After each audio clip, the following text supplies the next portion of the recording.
We conclude the 10th letter speaking about an infinite form of kindness, to give without limit.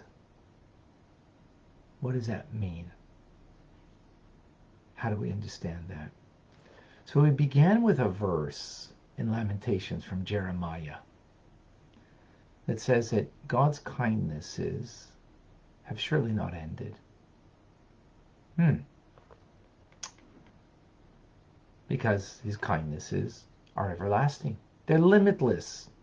But the term that they have not ended actually is written that we have not ended and that we are not complete. God's kindness is everlasting, and specifically when we are not complete. The verse is speaking about when there was a destruction of the first Holy Temple. The Jewish people went into exile. They went into exile. They're not perfect. They're not in a perfect environment. They themselves are blemished because of the sins of the Jewish people that brought them into exile. And yet, God's kindnesses don't end. Not only they don't end, they're infinite, endless.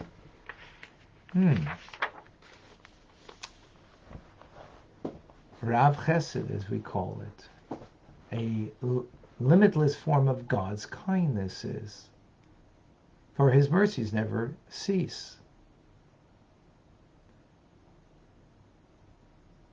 And this then is what we mimic, God's infinite form of giving.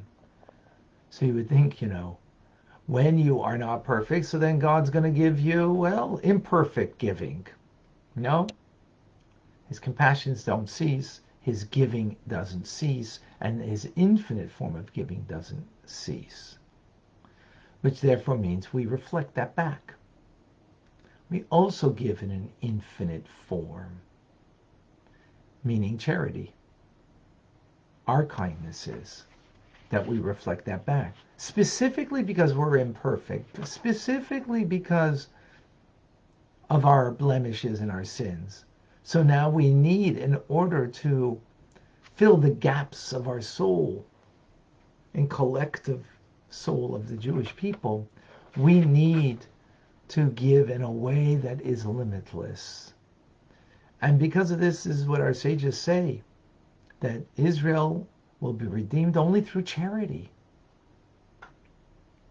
And we will fulfill the mitzvah, the command of charity.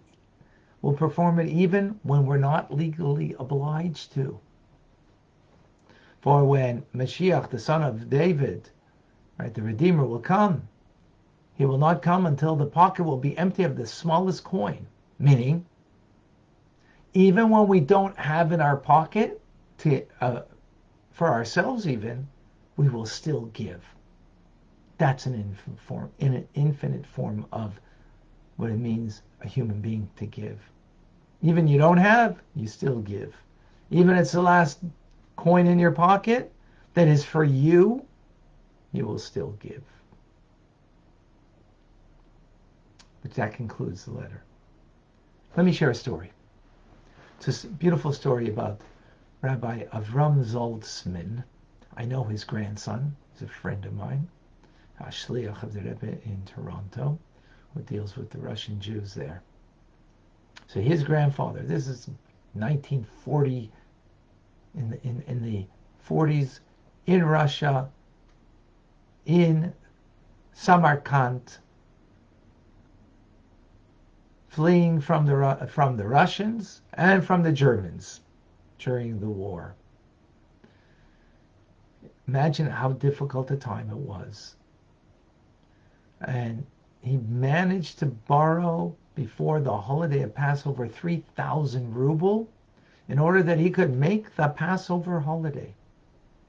And as he was coming back home, he met somebody who just came from Poland, escaping the Germans from Poland into Russia, and here in the town of Samarkand. And it was before Passover, and he was asking, How can I, find provisions here? How can I find either some work or whatever in order that I can take care of my young family and for the holiday that's coming up? So what did he do? He took out of his pocket the 3,000 ruble and gave it all to him. A few days passed. His wife, knowing that he was getting a loan for 3,000 ruble, said, I need some of the money to go purchase some of the things to get prepared for the Passover holiday. So he kind of kind of skirt the issue. And then finally she realizes that he's not coming forward. What's going on? You have the monies or not? So sheepishly he tells the story that this family came and they have nothing and I gave them the money. She was shocked. And she didn't say, why didn't you just give them 10% or 20%? She said, why don't you just give them half and keep half for us? We also need. Says, you know what? They just came from Poland. They don't know anybody here. They are not going to be able to get money. I'll be able to get more money. It was their town. They know the people. I'll be able to get more money. Every time I tell that story, I think of that story. That, my gosh, that's limitless giving. That's giving without making a calculation. What's going to be for me? What's going to be for my family? Rationally, it doesn't make sense. Like his wife said, give half, share, okay, equally. Which, by the way, even that doesn't make sense. They obviously needed the money for the holiday. Now, I tell this story, would I rise up to such an occasion like that? I probably not. I don't think so. That's why God doesn't put us in such a situation as the Hasidim in Russia in those very difficult days of Second World War under Stalin in Russia. But they teach us what it really means to give. That even when you're empty pocket, and he was an empty pocket in the sense that he borrowed the money, but he gave it.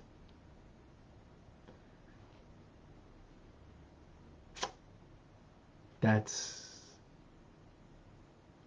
limitless form of giving. In other words, there's not the thought about what your needs are, but what the needs of the other is, to the degree that you go without. And again, as he told his wife, we'll be able to manage. We know enough people here in the community that we'll be able to get the funds and get the things we need for Passover. But this family, they just came into town. They're new. They don't know anybody. Who's going to help them? So I have to help them.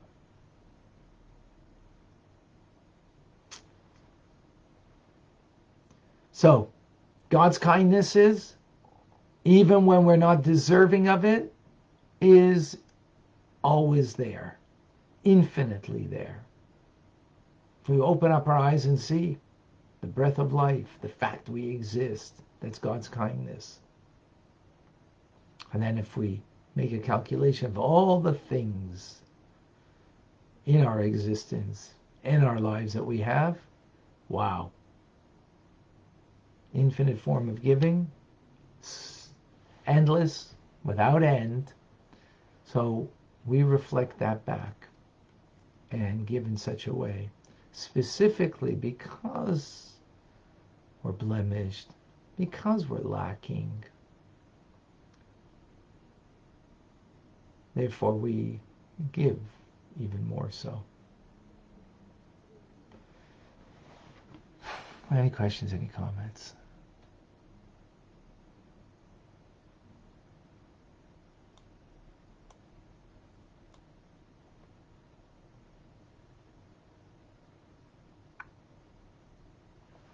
don't see any questions.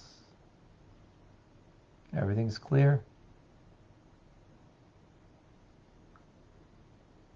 Beautiful.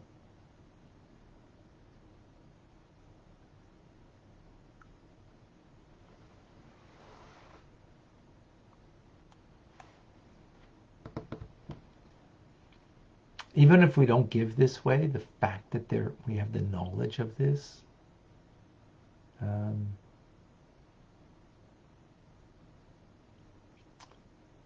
this sentiment we work towards.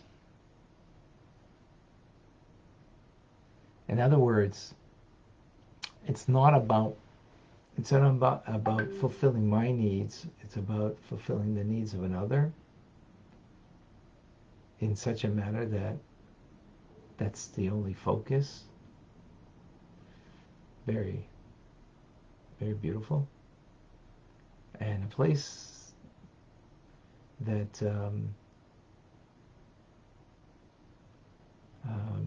is a very powerful, place where we are, of our self-express, of who we are.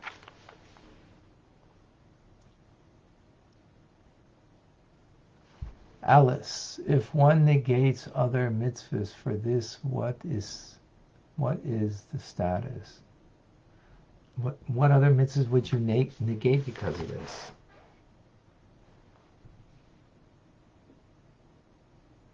I'm not certain sure what your question is. I don't get it. You could clarify. And I have a great request over here from Sandy. I should blow the shofar. That would be actually great. I just don't have one here. So you know what? I'm going to try to do it for tomorrow. To blow the shofar. Okay. Thank you, Sandy, to remember that. Shofar.